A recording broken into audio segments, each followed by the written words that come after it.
Við viljum hafa heilbrigðiskerfi í lagi þegar við eða einhver nákominn okkar veikist, en þess utan viljum við helst eða sem minnstum peningi og hugsa húsnæðið og matinn og svo framvegis. Þess vegna mikilvægt að halda þessari umræðu á lofti.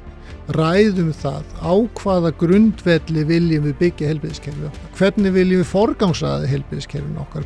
Hvaða atriði það sem að við viljum tryggja að allir hafi aðgang á? Hvað á að vera inn í þessum pakka sem að við borgum og sameiginlegum sjóðum? Við þurfum að finna leiðir til þess að sú þjónusta sem í boði í heilbrigðiskerfinu sé innan kerfisins og ekki utan. Það sé ekki fleiri og fleiri staðir þar sem að verið að bjóða upp á sérlausnir þar sem að þú getur farið fram fyrir röðina. Jón Magnús Kristinsson, þú kærlega velkominn. Já, takk fyrir. Hvað segirðu gott? Bara fín. Það ekki? Jú.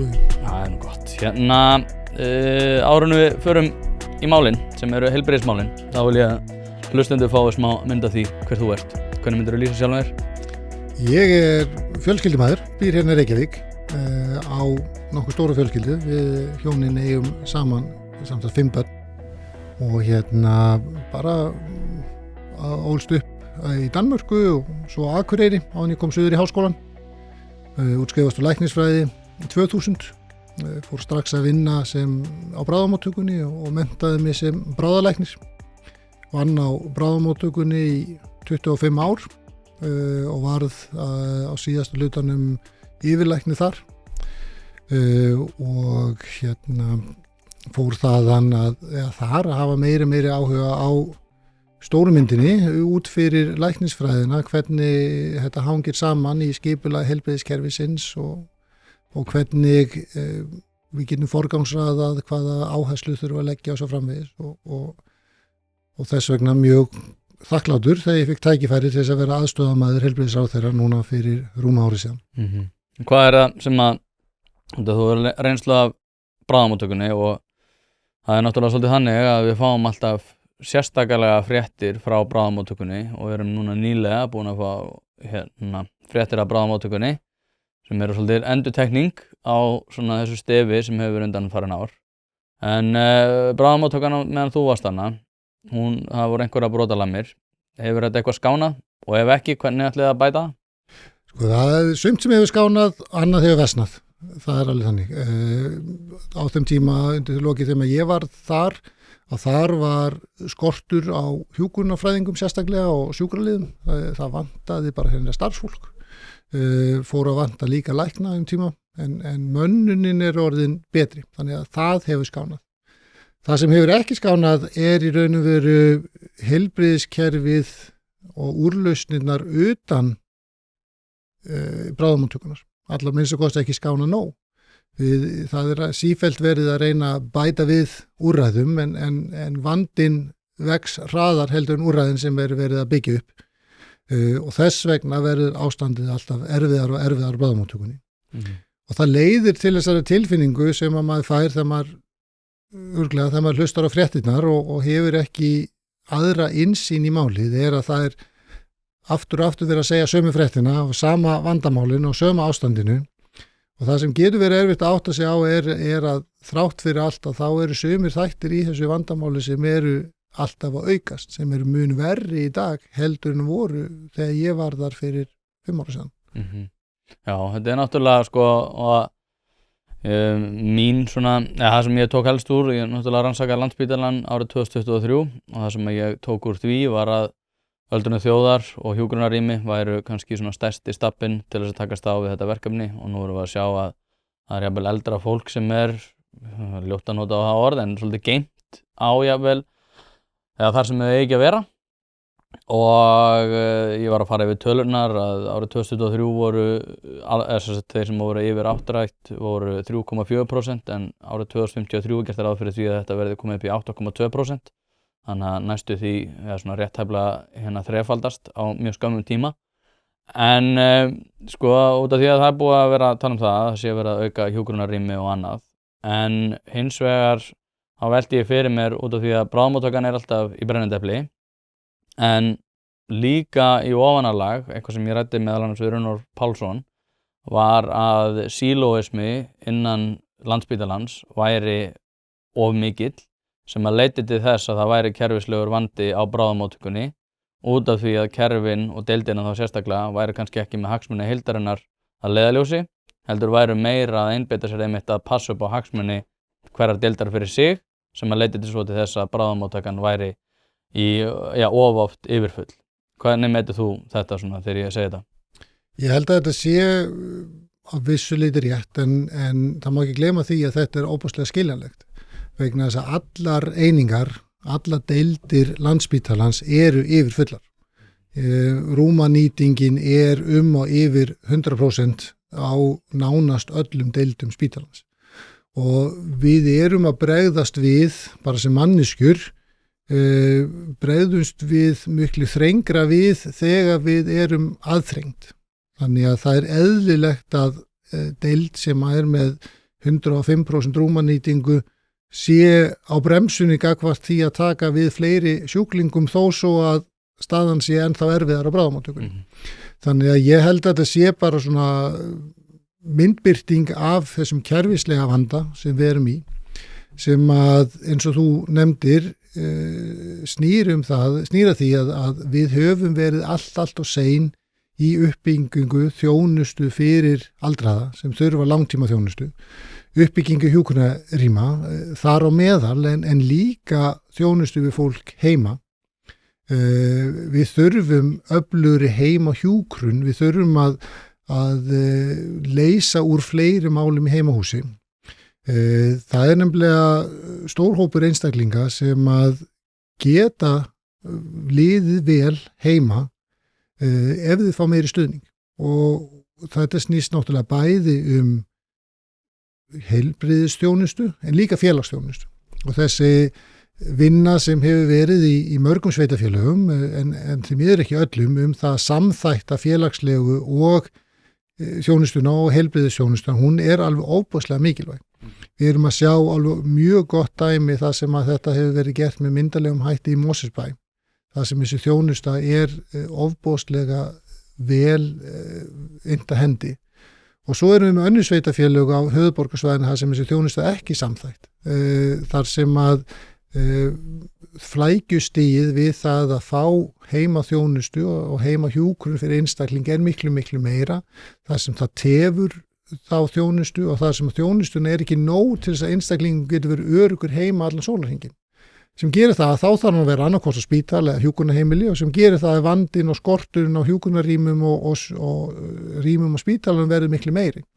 Þannig að þetta snýst ekki bara hjúkrunarheimili þó að það sé kannski 70-80% vandans, þá er rosalega mikilvægt að gleyma því ekki að við þurfum heimaþjónustuna líka til viðbótar og ekki gleyma því heldur að við erum búin að fresta því endurtekið að byggja nýjan meðferðarkjarna, nýja legudildi fyrir Landspítalann. Þannig að við erum í raun og veru í skorti á legurýmum á spítalanum þó svo að við myndum leysa úr hjúkrunarheimilis skortinum. Þannig að vandinn er orðin stór, þetta er hluti af þessari leiðilegu innviðaskuld en það er bara mikilvægt að gera sig grein fyrir því að þetta snýst ekki bara, þetta er ekki bara þannig að við byggjum 700 hjúkrunarrými sem er fjöldi þeirra sem er á biðlista í dag að það sé máli leyst. Við þurfum að halda áfram að byggja upp Landspítalann og þurfum ekki síður að halda áfram að byggja upp heilsugæsluna og heimaþjónustu tengslum við það og heimaþjónustu sem að er svolítið hverfisbundin, ákveðnar hugmyndir það að það sé skynsamlegt að gera það í kringum hjúkrunarheimilin sem er með öldrunarþjónustu, þannig að vera svona heildræn þjónusta sem þú getur flætt áfram í eftir því sem þörfin verður meiri en þetta er allt saman stórar og áhugaverðar spurningar.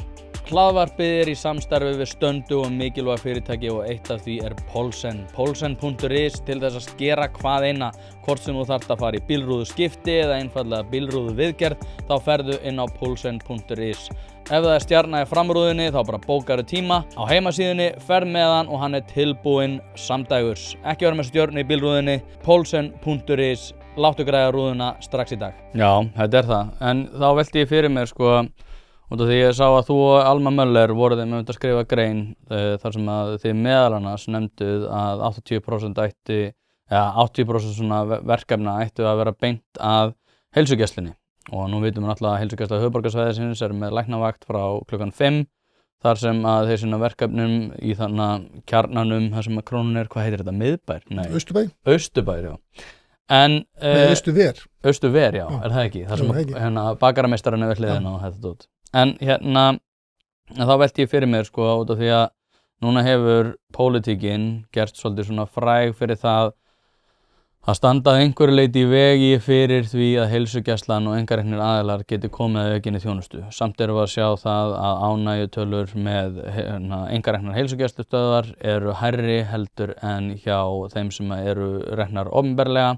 Willum Þór náttúrulega steig einhver skref í þessa átt þegar hann bauð út með minnir 700 skurðaðgerðir til Dómus þar sem að hann vildi bæta úr þeim málum en svona út af því að allavega tóninum og ég meina Samfylkingin augljóslega, hvað var að segja, svona hlindari opinberum rekstri í þessum efnum, reyndar á tölum það almenningur sér það líka en þá velti ég fyrir mér sko út af því að núna erum við að taka upp hérna í nálægð við nýja stöð sem að ætlar jafnvel að fara að setja upp vöknun sem ég held að sé nýtt af hálfu einkarekinna aðila en ég veit samt aftur á móti að þeir hafa verið að kvarta yfir því að pólitíkin hefur einhvern veginn ekki verið endilega í því að vilja taka við einhverjum nýstárlegum hlutum varðar einkarekstur og það er hægt að nefna ýmis við með þetta, Caraconnect og fleira.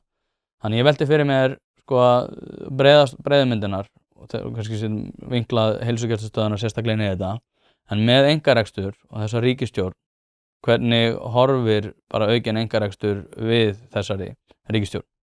Sko við byrjum alveg í grunnina því að þú nefnir pólitíkina að sko það sem að við í Samfylkingunni viljum ganga út frá það er það í raun og veru að heilbrigðiskerfið sé fjármagnað í gegnum sameiginlega sjóði, sé fjármagnað með sköttum og við trúum á þessa samfélagssátt sem hefur verið á Norðurlöndunum að þetta sé leiðin til að fjármagna heilbrigðiskerfið og ýmis önnur kerfi líka, skólakerfið, lögregluna og svo framvegis. En núna tölum við bara heilbrigðiskerfið og að það í raun og veru hvernig rekstrar fyrirkomulag hverjar einingar er ekki aðalatrið. Það er óáhugavert í sjálfu sér. Svo lengi sem við tryggjum það að allir hafa sama aðgang á þjónustunni, óháð efnahag og helst óháð búsetu sem er náttúrulega erfitt í strjálbílnendi en eins langt eins og hægt að það sé óháð búsetu líka. Þá er ekki aðalatriði hvort að þetta sé rekið af sjálfstætt starfandi einstaklingum eða af ríkinu. Það sem skiptir máli er fjármögnunarleiðin og það sem skiptir máli er þetta jafna aðgengi. Þannig að það er ekkit sko, sem í raun og vera þýleiti til stoppar einkarekstur heilbrigðisstarfsfólks í kerfinu. Það sem Samfylkingin svona vill gæta sín á, það er ef þetta eru fjárfestingasjóðir sem að hafa hagnaðarsjónarmið fyrst og fremst sem fer að reka heilbrigðisþjónustuna. Það er allt annað heldur en það ef að hópur heilbrigðisstarfsfólk taka sig saman það að reka heilbrigðisþjónustu. Eins og hérna í næsta húsi í klínikinni. Þú veist, það er allt annað hlutur heldur en ef að það væri fjárfestingasjóður sem vildi setja upp einkaspítala á Íslandi. Þannig að það myndi við svona vera meira hugsi yfir en einkaframtak heilbrigðisstarfsfólks í því að reka þjónustu og koma nýja hugmyndir á þjónustu, það er bara jákvætt. Þá ætla ég að koma með svona gagnrýni frá vinstri og þú hlýtur að gera grein fyrir því að við erum náttúrulega að horfa upp á veruleika þar sem að einkarekstur er orðið bara svona viðkvæðið í hinu ýmsa varðar opinbera þjónustu og þú segir hérna að þeir munu reyna eftir fremsta megni að auka aðstoð undir þeim formerkjum að fólk í jafnri efnahagslegri og félagslegri stöðu geti alltaf gengið að því vísu óháð því í hvaða stöðu þeir eru, en við vitum alveg að þetta ekki að fara að gerast svona. Fólk í betri efnahagslegri stöðu tölfræðilega, alveg sama hvort það sé greitt úr opinberum sjóðum eða ekki, hafa betra aðgengi að slíkri þjónustu, og þegar þú ert farin að tala það að fara að útvista þessu, að þá ertu náttúrulega líka graf undan þeim hjúkrunarfræðingum sem að vinna á Landspítalanum, þar sem að þeir eru að takast á við miklu flóknari verkefni. En við vitum aftur á móti að heilsugæsla höfuðborgarsvæðisins ræður ekki neinn sem launþega, einfaldlega út af því að fólk á ekki að vinna sér inn veikindarétt og annað. Þannig að þetta náttúrulega mjög mikið stef í átt af því að við séum að horfa meira til nýfrjálshyggjunnar það að einkarekstur sé betri til þess fallinn til þess að reka heilbrigðiskerfið, en þetta mun grafa alltaf undan þessum stoðum. Hvernig myndirðu svara þessu? Í fyrsta lagi þá bara byrja að leiðrétta það að á heilsugæslu höfuðborgarsvæðisins er fólk ráðinn sem launþegar. Ekki hjúkrunarfræðingar? Bæði læknar og hjúkrunarfræðingar í langmestu leyti. Það eru undantekningar, en að langmestu leyti er þetta launamenn. Ég ræddi samt við mann bara fyrir 2 árum þegar ég var að gera þessa ritgerð, og þeir sögðu bara þeir ráða ekki inn hjúkrunarfræðinga á launþegaskrá. Þeir gera það ekki gerðu það minnst að kosti ekki á læknavaktinni, en þeir gera það á heilsugæslu höfuðborgarsvæðisins að langmestu leyti. Það sem að þetta í raun og veru ég tek undir þessar áhyggjur með því að segja að það sem að við trúum á þessi samfélagssátt, að við fjármögnum heilbrigðiskerfið gegnum sameiginlega sjóði, gegnum skatta, og við viljum byggja upp kerfi það sem að aðgengi jafnt.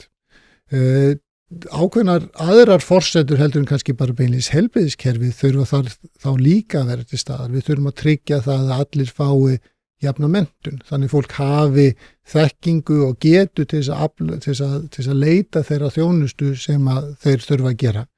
Við þurfum að finna leiðir til þess að sú þjónusta sem í boði í heilbrigðiskerfinu sé innan kerfisins og ekki utan. Það sé ekki fleiri og fleiri staðir þar sem að verið að bjóða upp á sérlausnir, þar sem að þú getur farið fram fyrir röðina og fengið þjónustu gegn fullri greiðslu, hvort sem það heilsugæslu þjónusta, liðskipti aðgerðir eða bakgerðgerðir eða augasteinaskipti, þá viljum við gjarnan vinna að því að þessi þjónusta verði veitt innan kerfisins.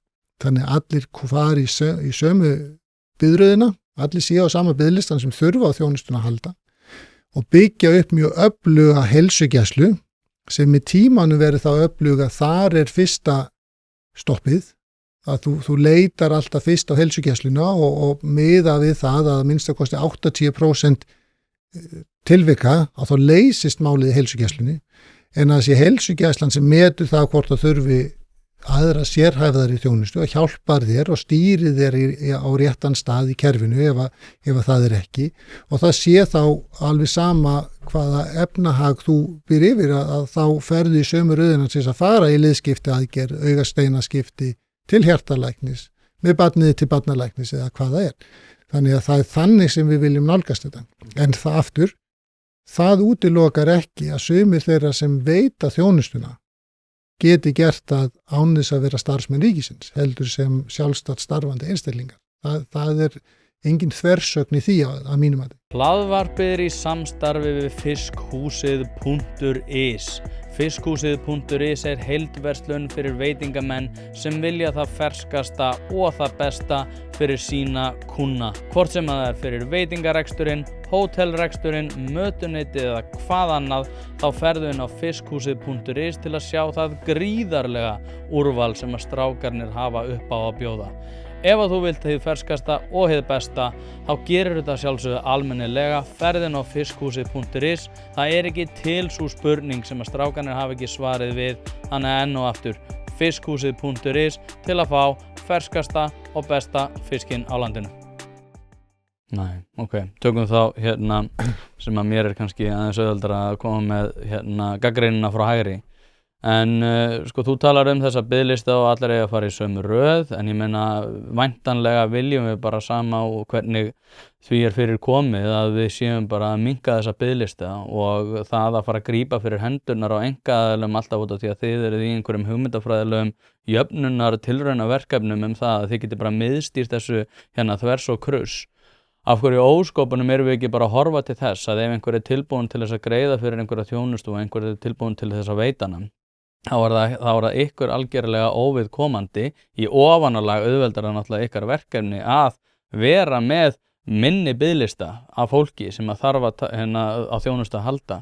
Við erum að heyra í gríð og erg að einkareknir aðilar eru bara í sífelldu basli að vera stanslaust að þurfa að skrifa upp á þetta og ég meina jafnvel orðið fyrir ásökunum það að bara hver sem getur bara farið í það að vera læknir þegar við vitum vel að landlæknisembættið gefur náttúrulega út slík leyfi.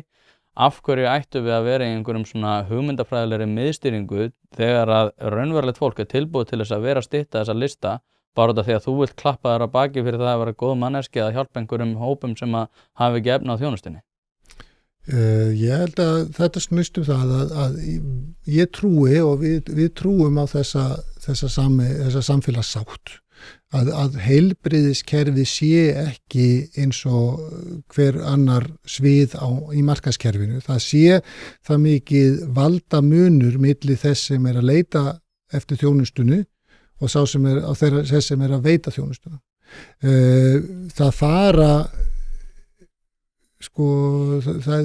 heilbrigðis starfsfólk af skornum skammti og hvort sem að heilbrigðis starfsfólkið að gera aðgerðir á einstaklingum sem borga úr eigin vasa eða þeim sem borgað úr sameiginlegum sjóðum og þá ekkit sjálfkrafa að það sé þá gerðar fleiri aðgerðar, sé fleiri sem fái þjónustu. Þó að sé gert með mismunandi hætti. Það ekki endilega fleiri sem fá þjónustu. Og þetta byggi ekki bara á hugmyndafræði heldur, þetta það sem hefur sýnt sig í bæði hér á landi og löndunum og kringum okkur.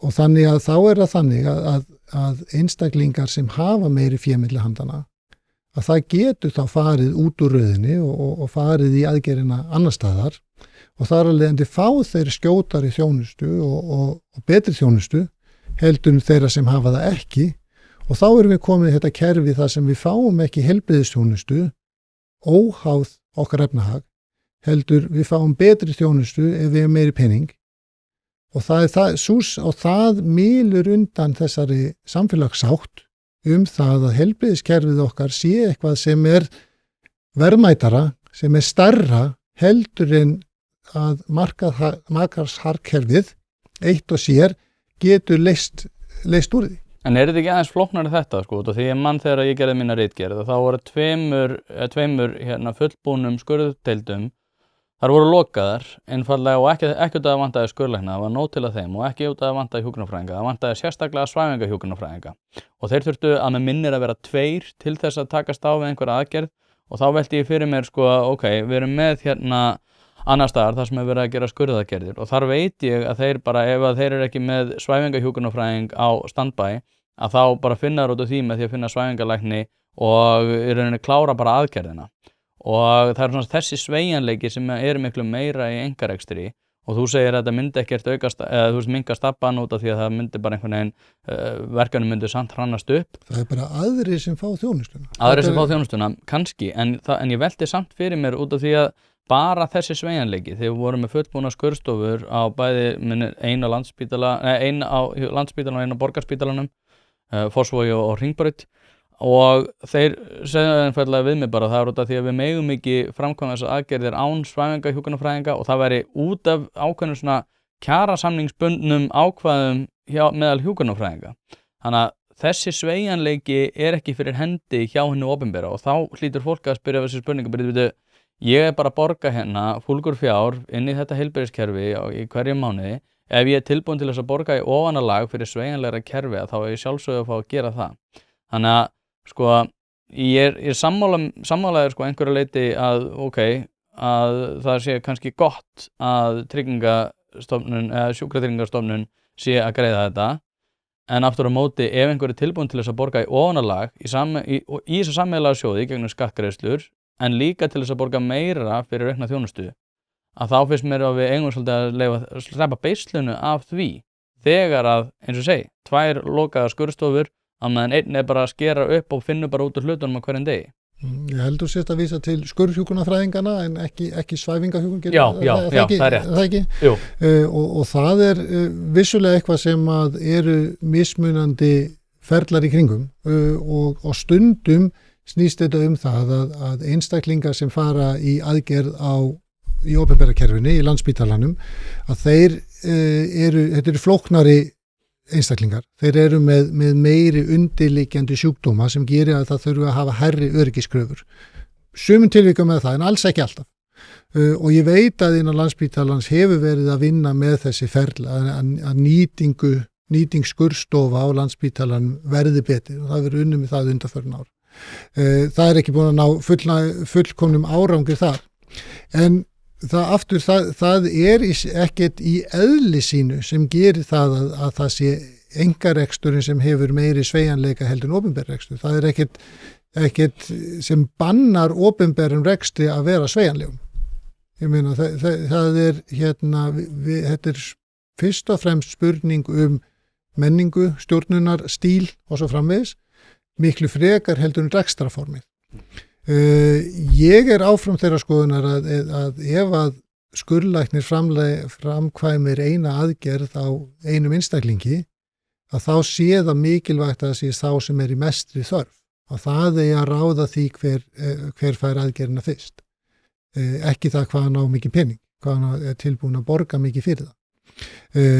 Síðan það algjörlega rétt að hið opinbera hefur verið of svifaseint, of íhaldsamt í því að þróa þá hvað þeir greiða fyrir í gegnum okkar sameiginlegu sjóði og það þarf klárlega að gera það og til þess að gera það þá þarf að styrkja bæði heimildir sjúkratrygginga til þess að afla upplýsinga og fá gögn og svo framvegis til þess að hafa bara betri upplýsingar að vinna úr. En það þarf líka að styrkja það, hvað sem það samningagerðina, eftirlitshlutverki og svo framvegis, til þess að þeir geti svara hraðar, til þess að svörunin við hugmyndum nýja þjónustu geti verið betri, þá þarf hið opinbera að vera nógu öflugt til þess að geta gert það. Mm-hmm. Þá langar mig út af því að það var smá Freudian slip sem að var hjá þér, þar sem þú ætlaðir að fara að segja framleiðinni en þú talar framkvæmdir og Runólfur Pálsson gerði þetta líka þegar ég talaði við hann og hann sagði að endingu framleiðinni samt hugtak sem við þurfum að innleiða inn í heilbrigðisrekstur út af því að það það sem við erum að tala um. Hins vegar hefur það verið einhvers konar bannorð og kannski ef við tökum bara svona heimspekilega nálgun að þessu, þeim langar að tala um DRG-kerfið og framleiðinni sérstaklega innan deilda Landspítalans. Af hverju framleiðinni svona mikið bannorð í heilbrigðisþjónustu? Hugmyndafræðilega hjá þeim sem bannað, þá snýst þetta það að það sé verið að tala fólk en ekki hluti.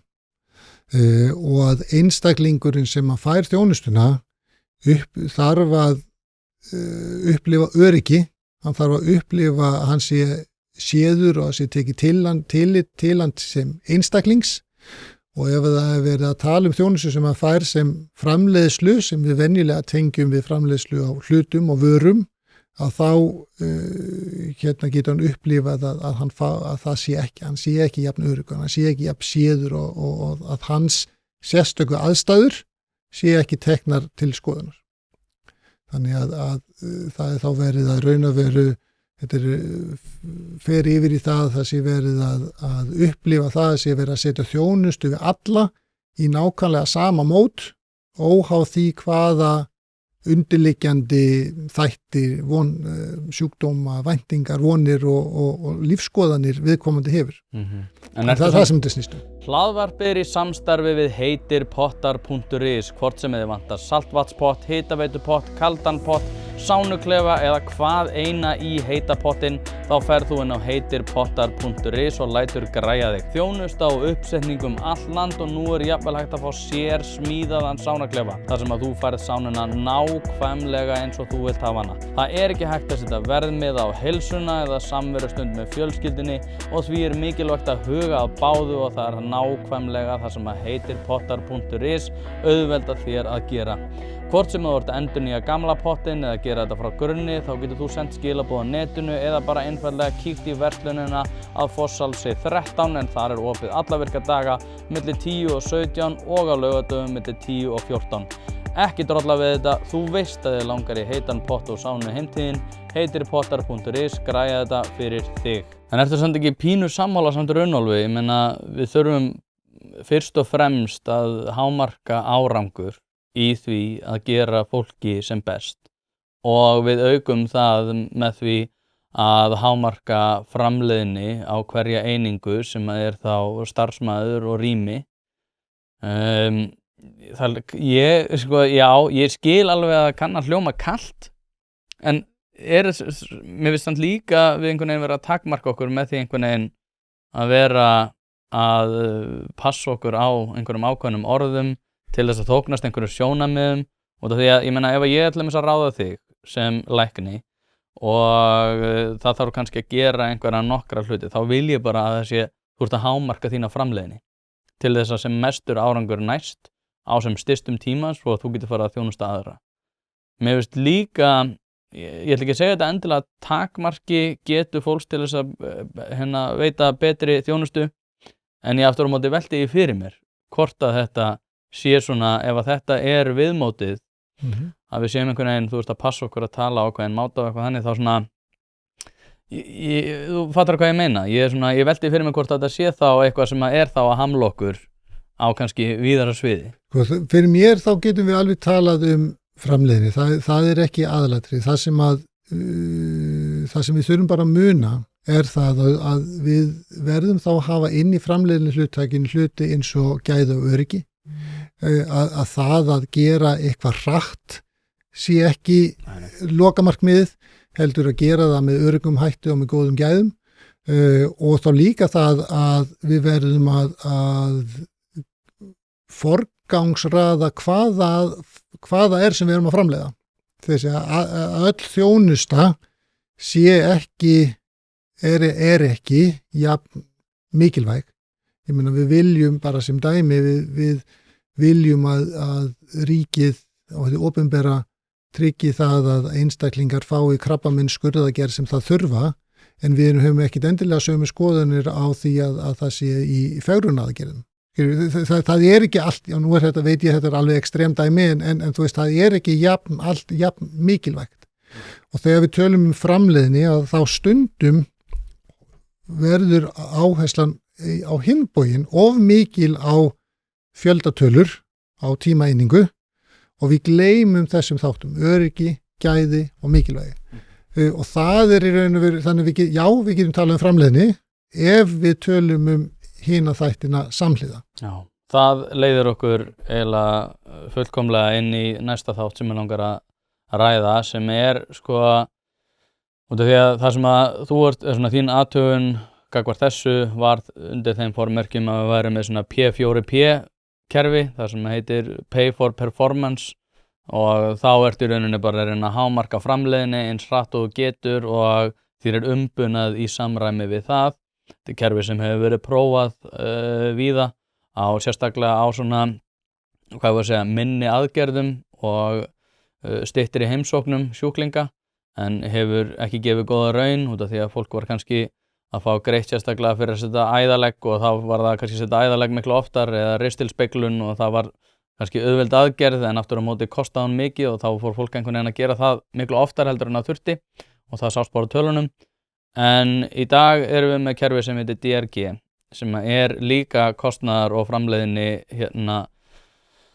kerfi sem að byggist á því að hámarka árangur starfsfólks og hafa góða yfirsýn yfir á kostnað hvers verkefnis. Og núna hefur Björn Soega verið að innleiða þetta kerfi bæði í Karolinska, þar sem hann var áður, en núna í, Faisal,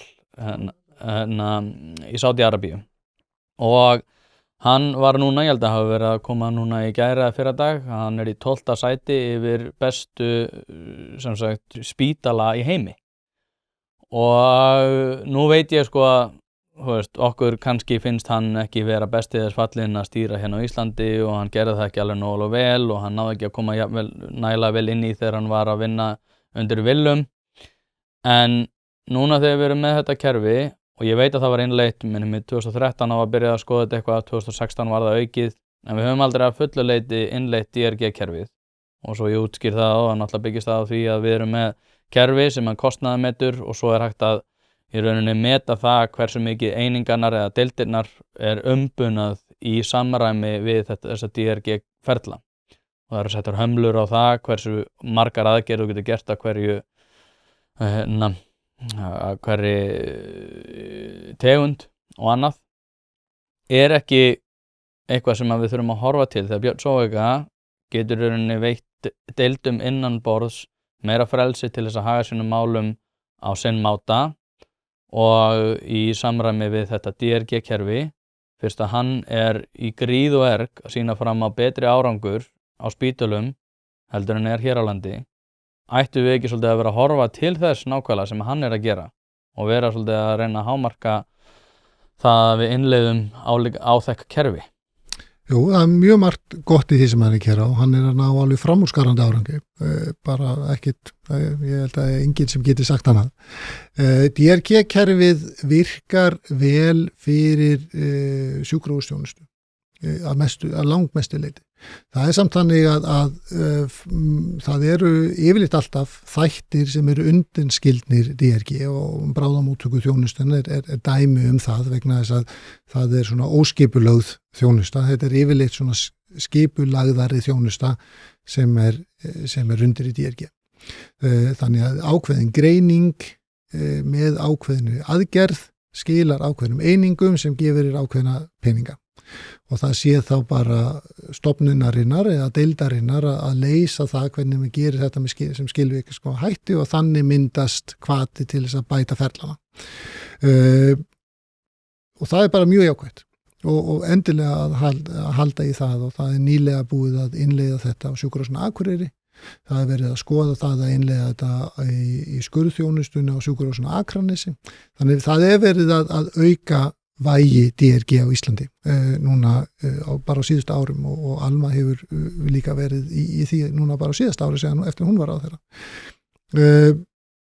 Við erum hins vegar líka í þeirri stöðu á Íslandi að þegar að spítalinn lýsa því yfir að hverjum tíma séu 80-100 einstaklingar sem hafa lokið sjúkrahúsþjónustu inn á spítalanum sem eru þar sem þyrfti annað hvort öfluga heimaþjónustu eða hjúkrunarheimili að þá erum við alltaf komin með stóran hlut sjúklinga sem DRG-kerfið grípur ekki.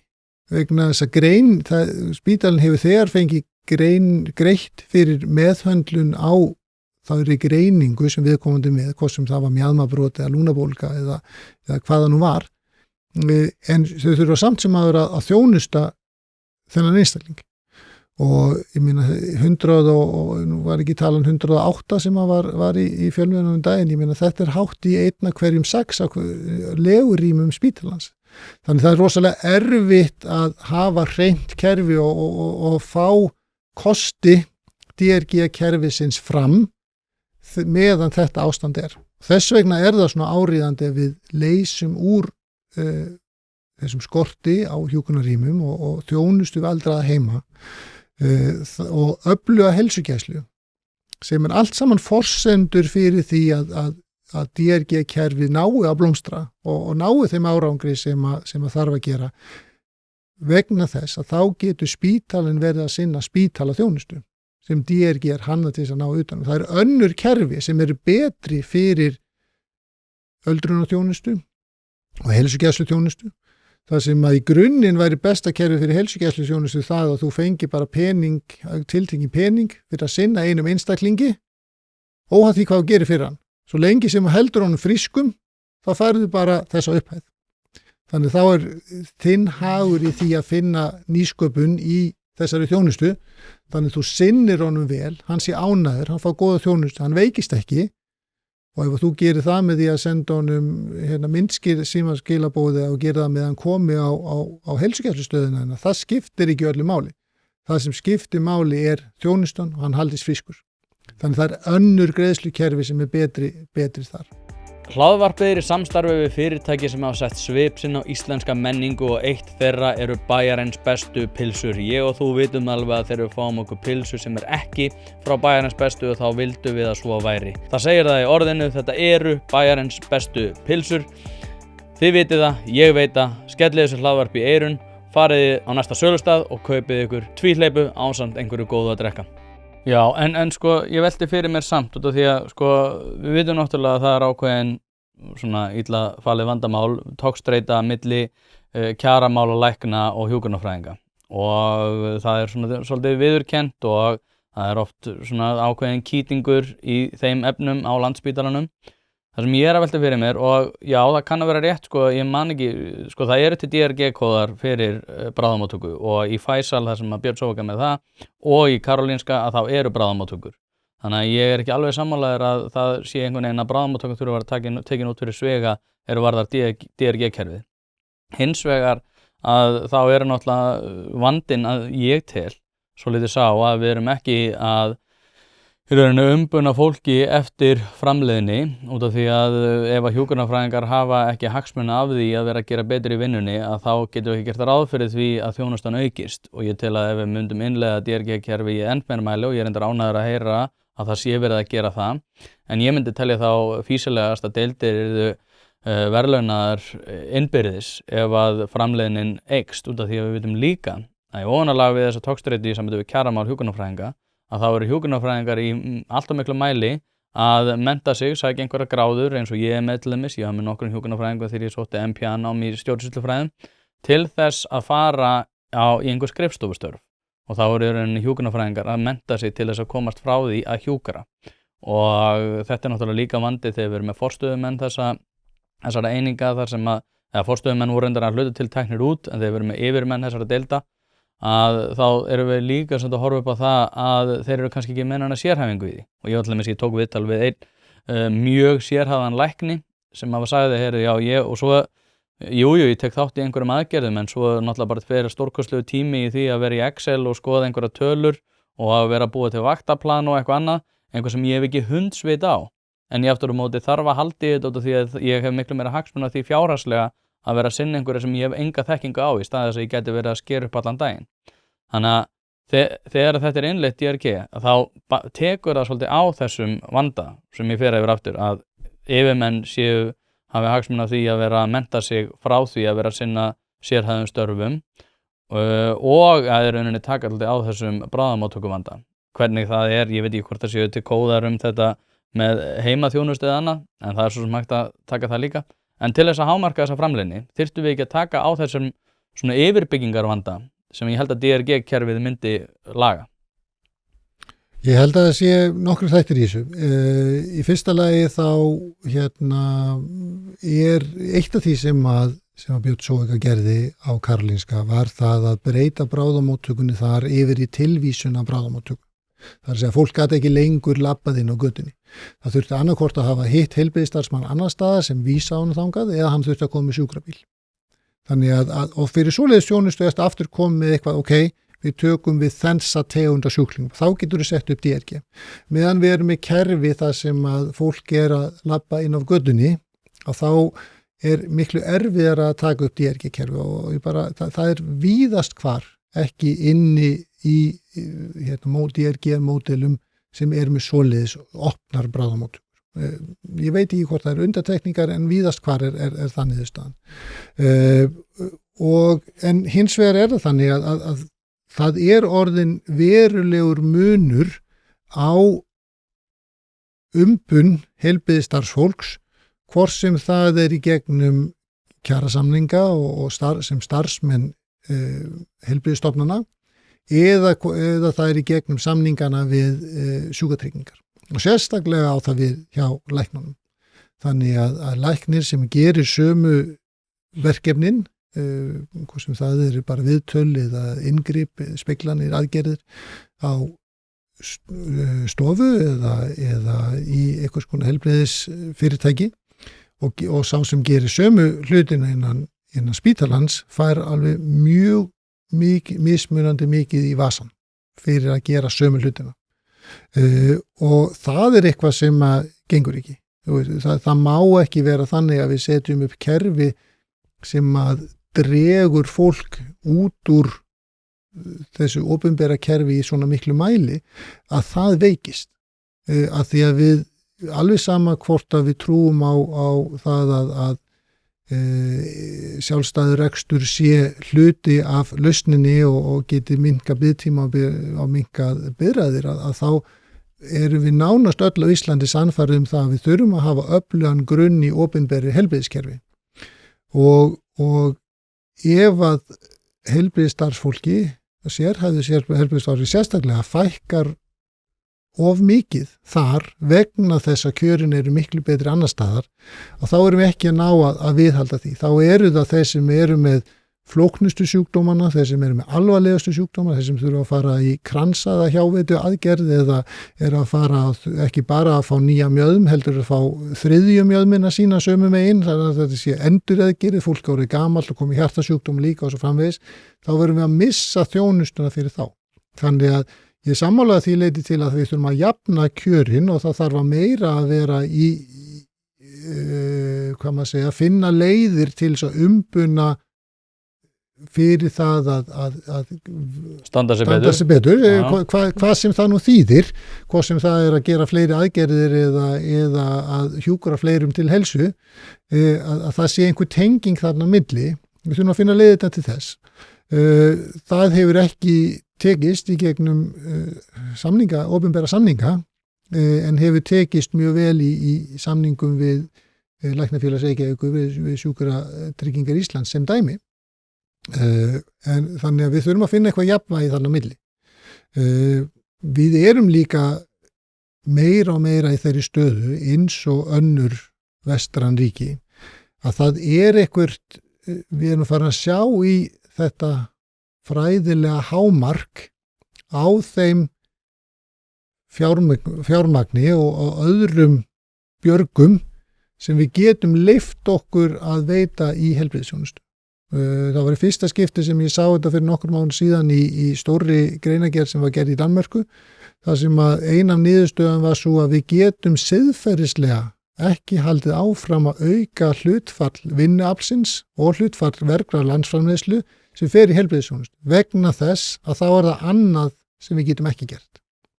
Nú sitjum við á Íslandi ennþá aðeins og eftir í því hversu mikið við veitum til heilbrigðisþjónustu miðað við verga landsframleiðslu og annars vegar það vegna þess að við erum ennþá yngri heldur flest lönd í kringum okkur. Á móti kemur að við erum strjálbýlt land, þannig að okkur vanti ekki svona kannski 1,5% af vergri landsframleiðslu upp á, og það eru stórar upphæðir sem vanta þarna inn í heilbrigðiskerfið og verður ekki leyst á hvorki einni nóttun í einu kjörtímabili en eitthvað sem við þurfum að stefna að til framtíðar. Og við þurfum líka að hugsa það að við erum, eins og þú varst svona aðeins að áðan, við erum í raun og veru að mennta eins marga heilbrigðisstarfsmenn eins og við ættum að þurfa. En það alltaf því miður of hátt hlutfall sem fer að vinna við eitthvað annað. Og við þurfum bara að skoða það betur og að hluta til þetta jákvætt. Það gott að hjúkrunarfræðingur starfi hjá lyfjafyrirtæki vegna þess að það þarf að hafa ákveðin skilning á lyfinu og hvað það gerir og sjúkdóman og svo framvegis. Það ekki mistök að hjúkrunarfræðingar hefur mentað sig sem slíkur og farið síðan að vinna í lyfjafyrirtæki.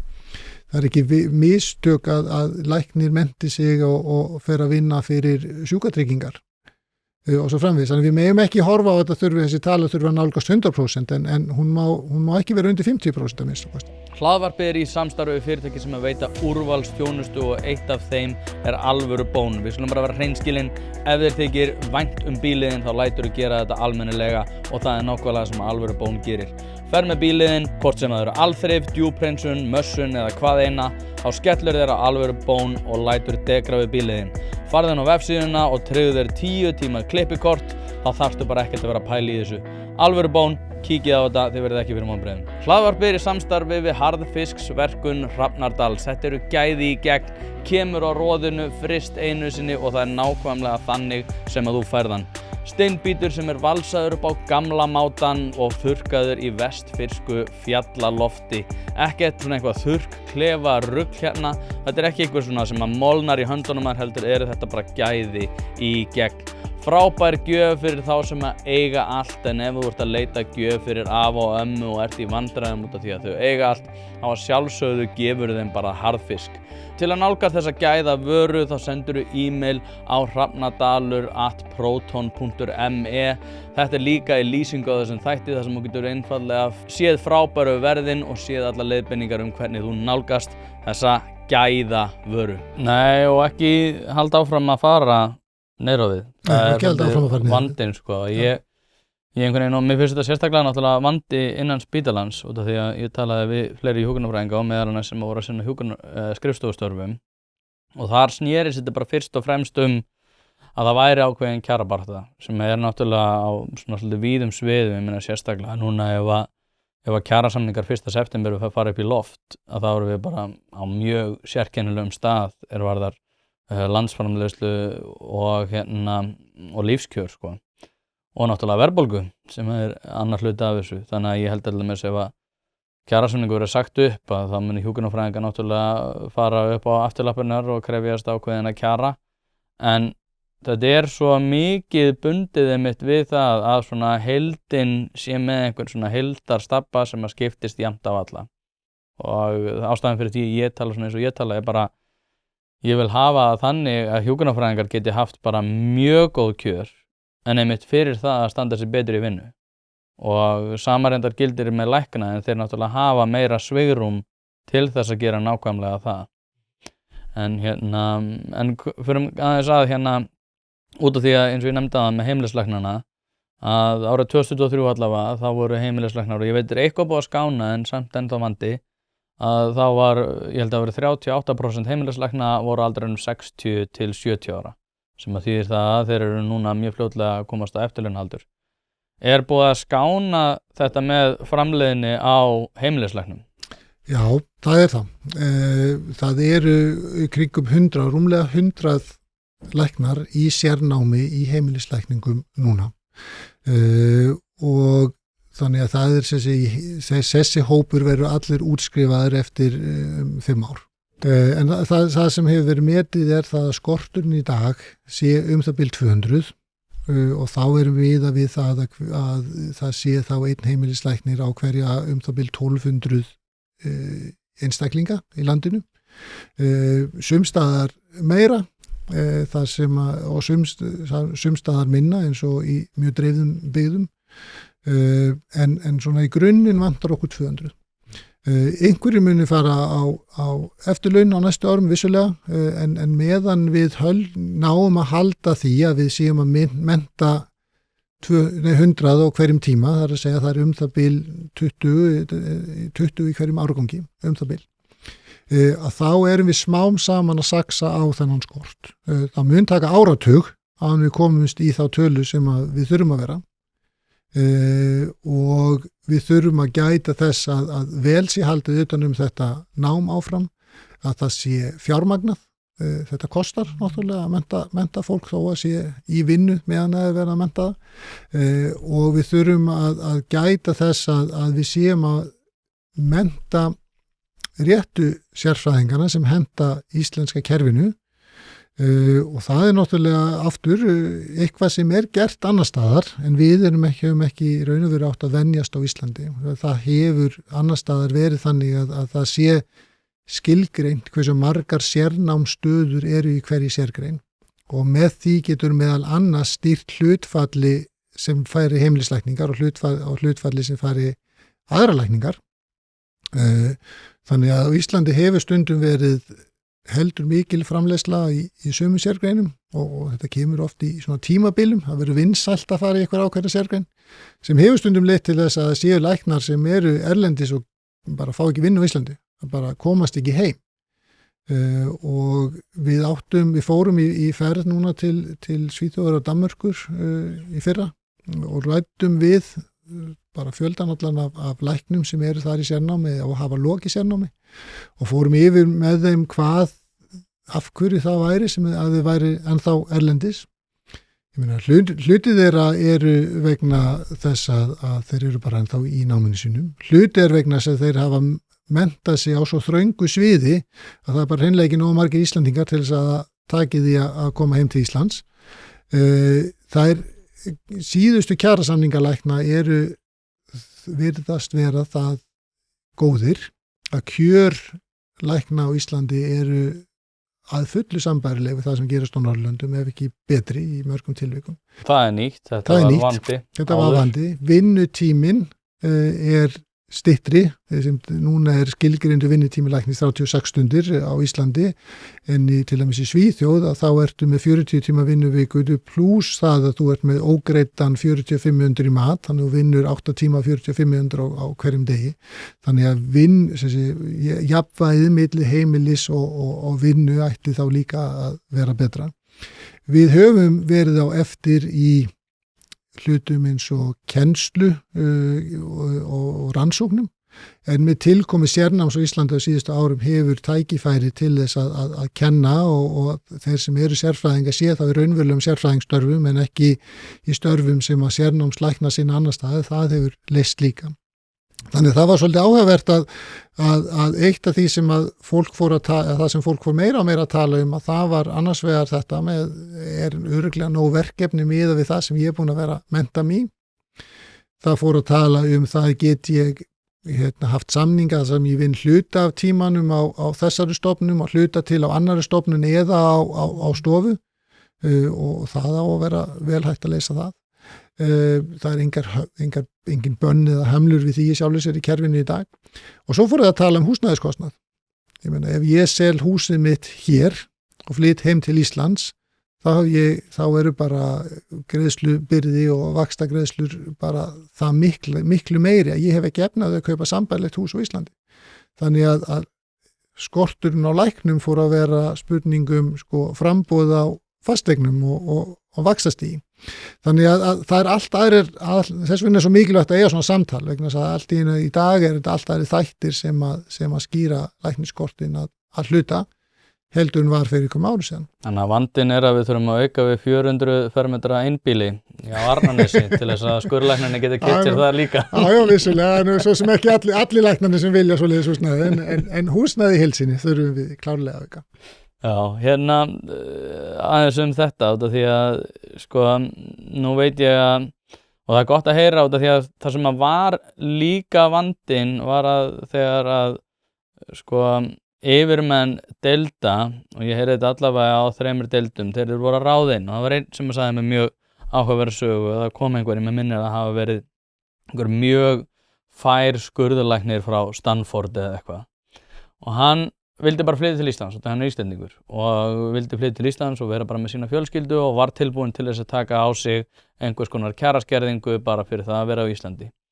Hins vegar þegar hann kom til Íslands og ætlaði að fara að athuga þetta á Landspítalanum að þá var það eina sem læknirinn eða þessi yfirmaður deildarinnar gat boðið honum var mjög þröngt og afmarkað bara að þú ferð hérna inn í kjara mótelið.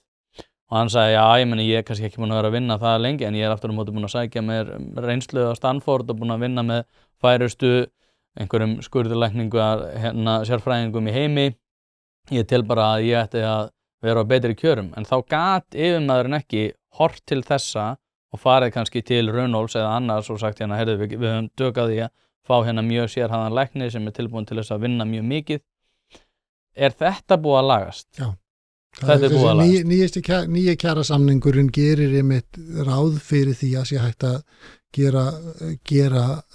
meta með þessum hætti. Nú erum við að tala um kjarasamning lækna.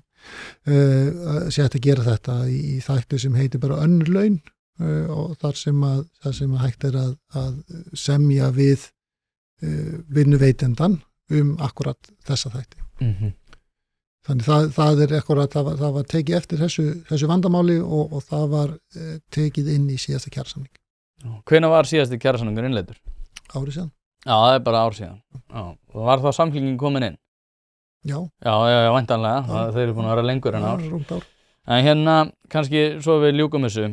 á einhverju sem að fólk getur kannski aðeins meira tengt við heldur en DRG-kerfi, ég veit ekki hvort þetta sé búið að vera aðeins og sérhæft hjá okkur, en mér finnst þetta skemmtilegt sko, mér er búið að kýtla í puttana að ræða þessi mál út af því að mér finnst þetta svo skemmtilegt og því að það er einhvern veginn sko, eins og þú rættir kannski aðeins á það sko, við svona sjáum, við erum að fara of hratt sko, við erum á stóru olíuskipi, við sjáum landið sko, en við erum ekki alveg búin að geta tekið í bremsuna sko, þannig að við erum svolítið að sigla of miklum hraða í það sem að geti orðið strand ef að öldrunarþjóðar þjóðar og fleira. Við þurfum að breyta, við getum ekki halda áfram að gera eins og það er margi þættir sem það eru undir, það eru fjármagnunarkerfin, það eru samningarnir, það er hvers konar heilbrigði starfsfjörn við mentum, en það er ekki síst ferlarnir að gera þá skilvirkari og betri og svo framvegis, þannig að það er margt sem við þurfum að skoða í þessu, en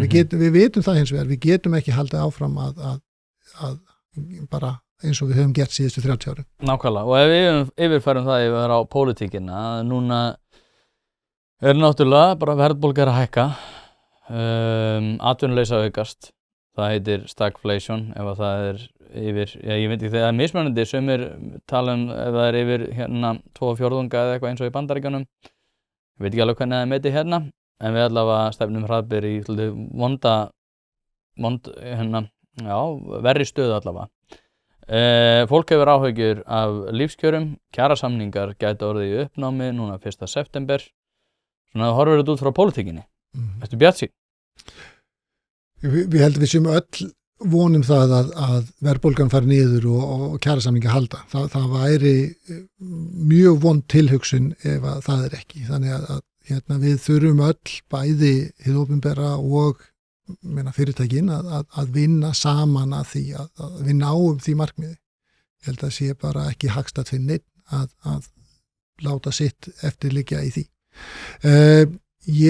Síðan er til lengri tíma að þá náttúrulega vitum við að við getum ekki haldið áfram með hallarekstur ríkisins.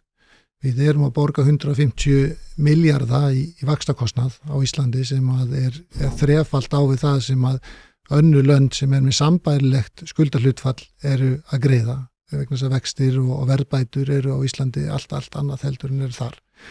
Þannig að við þurfum að ná tökum á ríkisfjármálum til þess að ástandi getur orðið betra. Þannig að þetta verður erfitt, ég er ekki bjartsýnn á að það verði einhverja flugveldasýningar á næsta ári, ég er það ekki, við erum í þrengri fjárhagslegri stöðu og við þurfum að velta fyrir okkur hverju krónu sem fer til heilbrigðiskerfisins þó svo að þær séu margar.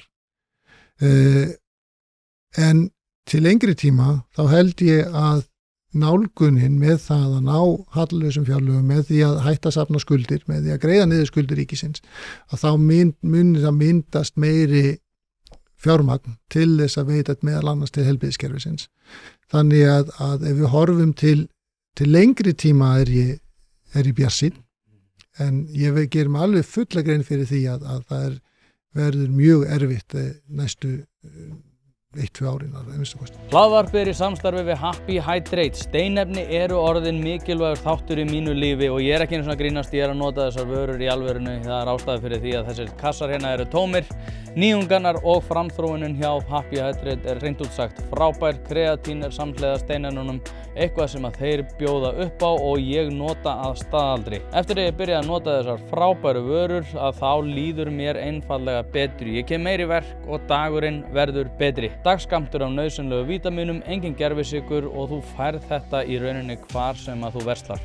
Þú verður ekki fyrir vonbrigðum ef þú prófar þetta og ég mæli með að þú gerir það strax í dag. Já, þetta spilar líka svo beint inn í, hvenær var það sem að Kári setti fram tillögu það að 11% vergrar landsframleiðslu ætti að fara inn í heilbrigðiskerfið og allir voru rosalega peppaðir yfir því. Sko, það sem er sérstakt við náttúrulega heilbrigðiskerfið er að það er svo háð dagskrárvaldinu hverju sinni. Og til dæmis ef að, þú veist, ef að til dæmis segjum að matakáran myndi hækka 20%, þá getur Jón Magnús ekkert komið hérna, en ég hef rosalega áhyggjur af öldruðum þjóðar, það er bara, það er flott hjá þér, sko. Við okkur drullu saman það, sko, við erum að pæla hérna í matakörfunni. Þannig að heilbrigðiskerfið mætir ótrúlega oft afgangi í öllu sem við kemur því hvað við erum að spá í hverju sinni. Á sama tíma og við svörum því alltaf að það sem mikilvægast þegar við erum spurð. Nákvæmlega. Það er samt bara í kosningum, sko. Og það er svona rétt, og er svona einhverjum svona heildstæðum óafmörkuðum spurningum, sko.